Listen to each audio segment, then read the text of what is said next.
आघात प्रेमाचा. लेखिका प्रिया उंबरकर. वाचक स्वर सिद्धी गायकर.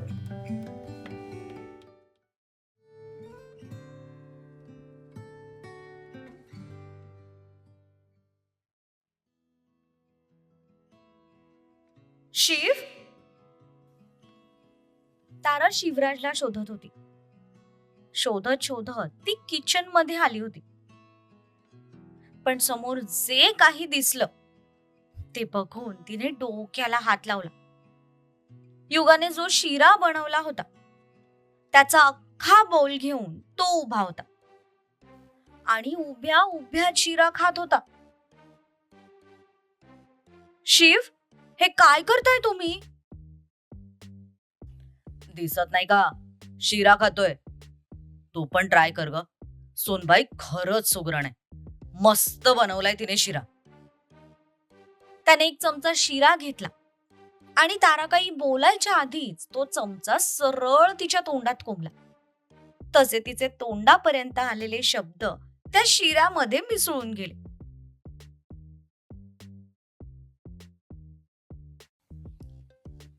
तुम्ही काय जरा वेडे आहात का शिव?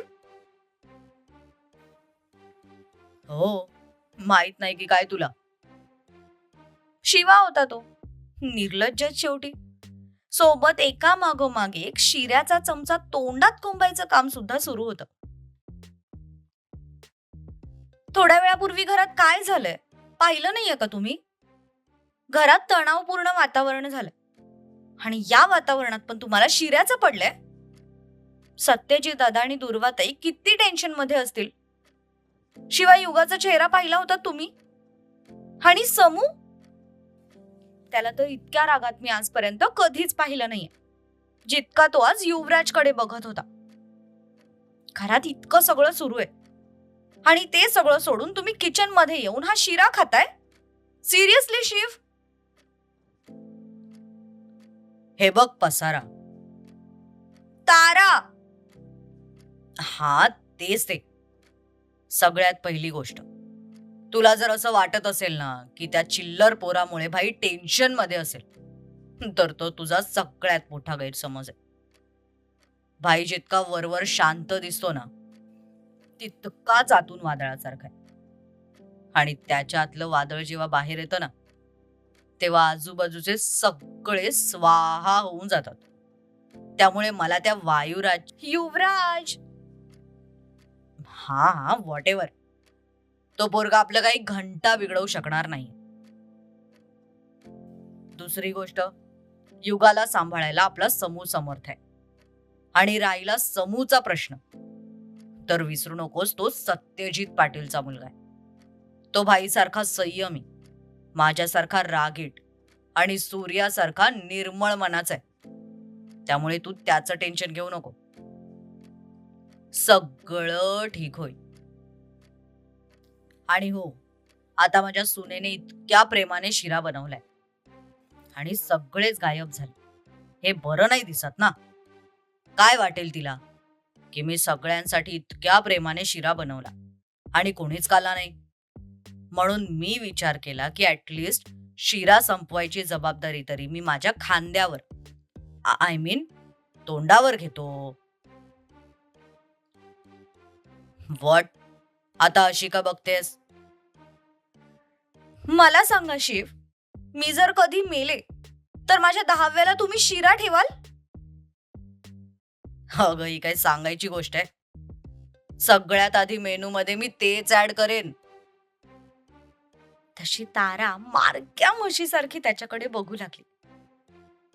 तिची नजर बघून त्याला आपण काय माती खाल्ली ते कळालं. तशी त्याने जीभ चावली. सॉरी पसारा, ते थोडासा जोक केला ग.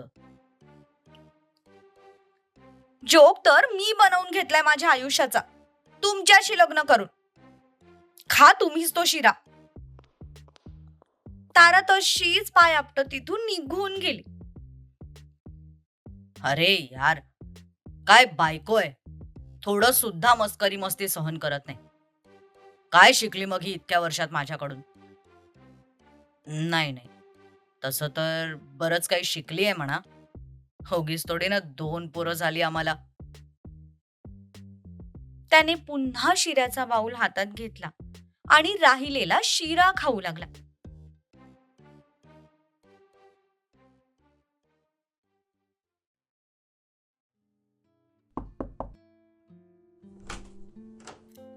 आत येऊ भाऊ? ऑफिसच्या केबिन मध्ये बसलेल्या सत्यजितला एक आवाज कानावर पडला. त्याने समोर पाहिलं आणि एकाच बोटाने इशारा करून त्या दोघांना आत बोलवलं. तसे ते दोघेही दरवाजा लोटून आत आले. काय म्हणता भाऊ? आज इतक्या सकाळी सकाळी आठवण काढली आमची? काहीतरी काम असेल ना दिघ्या, म्हणूनच भाऊनी बोलवलं असेल ना आपल्याला. आता सकाळची सुरुवात आपली तोंड बघून करायला आपण थोडी ऋतिक रोशन आहोत. हा, ही गोष्ट तर खरी आहे बाबा. थोबाड बंद करायचं काय घ्याल तुम्ही दोघं? बसा. काय झालं भाऊ? तुम्ही जरा टेन्शन मध्ये दिसताय. एक काम आहे, कराल? अहो भाऊ, विचारताय काय तुम्ही? फक्त ऑर्डर द्या आणि तुम्ही सांगितलं आणि आम्ही केलं नाही, असं कधी झालंय का आजवर? बोला, कोणाला नरकात पाठवायचंय? कोणाला मारायचं नाहीये दिघ्या. मग हातपाय तोडायचे आहेत का? नाही म्हण्या. मग ठोकायचंय का काय? नाही दिघ्या, कोणालाही मारायचं नाहीये. अरे, कोणाला मारायचं नाही, हातपाय तोडायचं नाही, ठोकायचं पण नाही, मग काय काम आहे? सांगतो. युवराज किर्लोस्कर, माहित आहे ना? होय, माहितीये की. त्याच्यावर वॉच ठेवायचंय. हे तर सोपं आहे भाऊ. मी आजच माणसं कामाला लावतो. बाहेरचं तुम्ही कराल, पण घरातलं काय? मला तो बाहेर काय करतो यापेक्षा तो घरात काय करतो ते जाणून घ्यायचंय. पण भाऊ, आता त्याच्या घरात कसं घुसणार? आय मीन, घुसायला घुसू शकतो, पण आपल्याला जर त्याच्यावर वॉच ठेवायचंय म्हटल्यावर त्या घरात आपला कोणता तरी एक माणूस पाठवायला पाहिजे. ते कसं करणार आपण आता?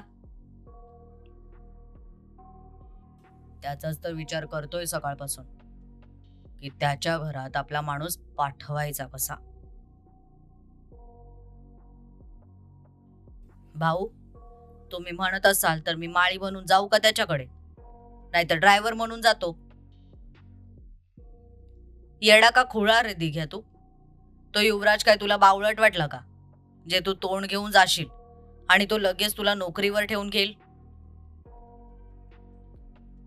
अरे बरोबर, पण प्रयत्न करून बघायला काय हरकत आहे म्हण्या. अरे, त्या माणसाला चुकून जरी भनक लागली ना की तू पाटलांचा माणूस आहेस, तर तो तुला विना तिकीट नरकात पाठवेल. दिघ्या, तो माणूस काय एवढा साधा सरळ नाहीये. अरे, मग मी पण काय कमी आहे का काय?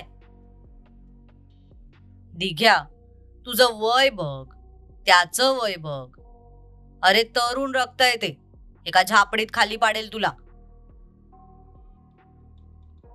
विसरू नकोस, जुनं ते सोनं असतं.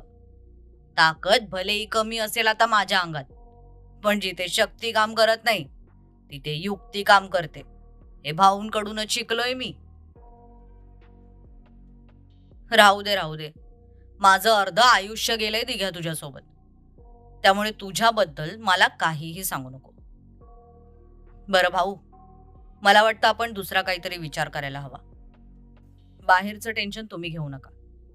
तो कुठे जातो, कुणाशी कॉन्टॅक्ट करतो, त्याच्या सगळ्या डिटेल्स तुम्हाला मिळून जातील. विषय फक्त त्याच्या घरातला आहे. तिथे तो काय करतो ते आपल्याला समजायला हवं. अरे, जिथे शक्ती काम करत नाही तिथे युक्ती काम करते. दिघ्याचे शब्द सत्यजितच्या कानात घुमले. तशी त्याच्या चेहऱ्यावर एक वेगळीच चमक आली.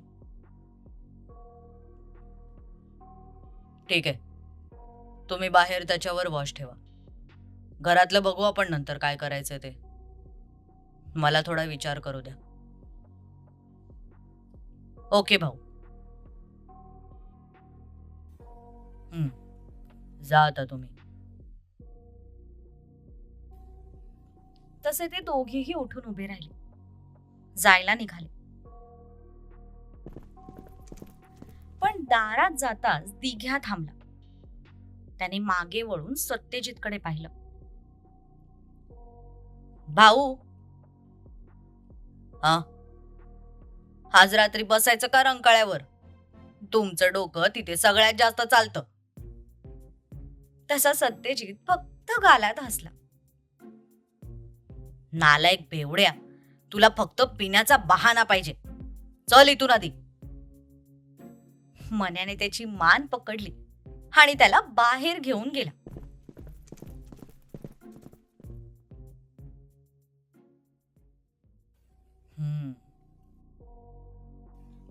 खूप वर्षांनंतर कोणीतरी मला माझं डोकं इतकं चालवायला भाग पाडलंय. हा युवराज तसा इंटरेस्टिंग दिसतोय. मजा तर येईलच याच्यासोबत खेळायला. स्वतःशीच बोलत त्याने बाजूला सरकवलेला लॅपटॉप पुन्हा स्वतःसमोर घेतला.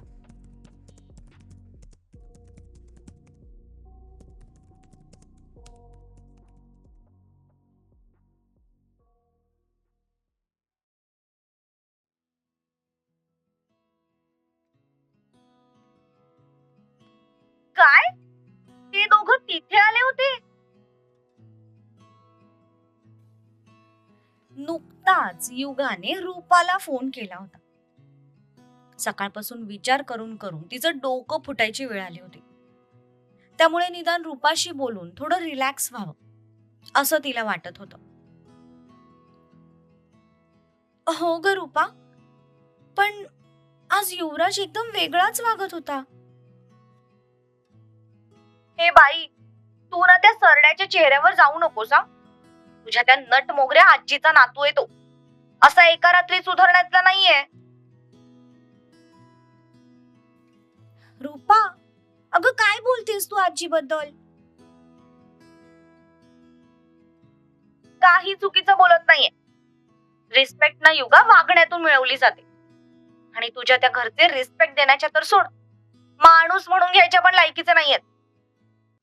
आणि हे बघ युगा, मी तुला आत्ताच सांगून ठेवते, त्या आजी आणि त्या युवराजच्या नादाला लागून स्वतःची चांगली सुरू असलेली लाईफ खराब करून घेऊ नकोस. काही गरज नाहीये तुला त्या घरात परत जायची. आता हेच तुझं घर आहे. त्या माणसांना आपलं समज आणि सुखाने संसार कर. अगं रूपा, पण मी कुठे कायमची तिकडे परत जाणार आहे? आईच्या आठवणी आहेत फक्त त्या घरात. मला फक्त त्या घेऊन यायच्यात ग. जाणार असशील तर जीजूंना घेऊन जा सोबत, पण एकटी जाऊ नकोस.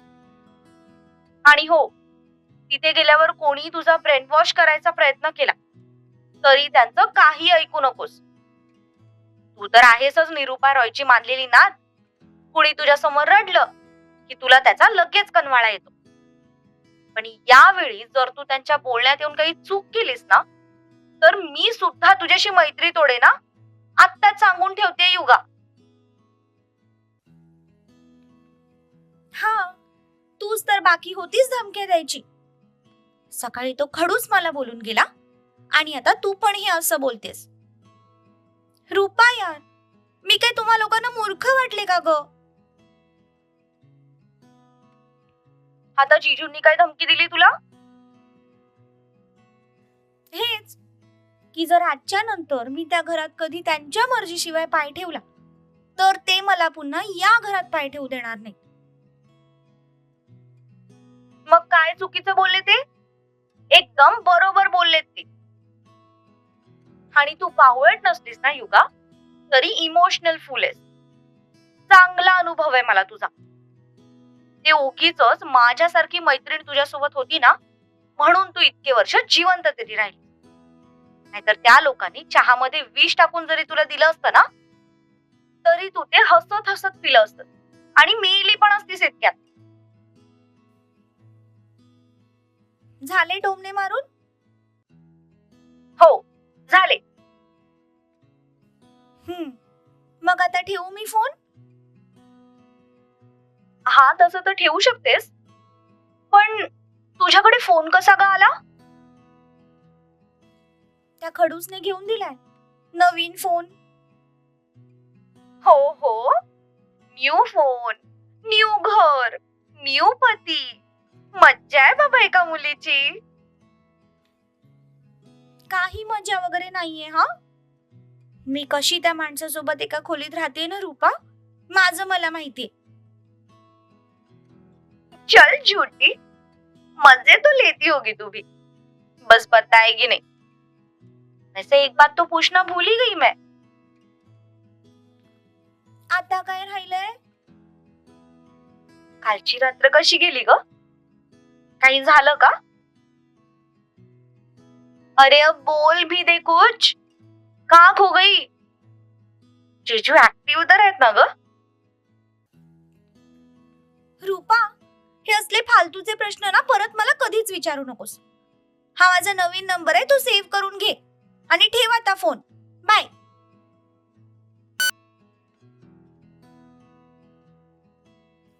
अरे काय पोरगी आहे, इतका हँडसम नवरा पदरात पडलाय, पण जरा म्हणून रोमॅन्टिक नाहीये. बिचारे माझे जीजू कसे झेलत असतील हिला. बडबड करत रूपा सुद्धा तिच्या कामाला निघून गेली.